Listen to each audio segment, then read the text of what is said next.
হাতটা কোথায় লাগে জানিস অরিত্র?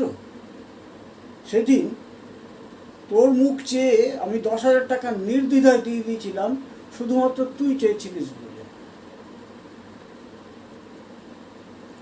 আমার টাকা পয়সার টান, আমার বাড়ি ভাড়া, এমনকি মায়ের ওষুধের কথা পর্যন্ত আমি চিন্তা করিনি। তোকে আমি কোনোদিনও প্রশ্ন করিনি যে তোর টাকাটা কিসে লাগবে, কোথায় লাগবে। তারপরও একটা বছর পার হয়ে গেল, একটা টাকা তো দিতে পারলি না, অথচ বন্ধুদের সাথে ফুর্তি করছিস, এদিক সেদিক বেড়াতে যাচ্ছিস, রেস্টুরেন্টে খাচ্ছিস, ফেসবুকে ছবি পোস্ট করছিস। আর এখন যখন আমি টাকাটা চাইছি তখন রোয়াব দেখাচ্ছিস সেটা নিয়ে। সাধারণ ভাই, অসাধারণ।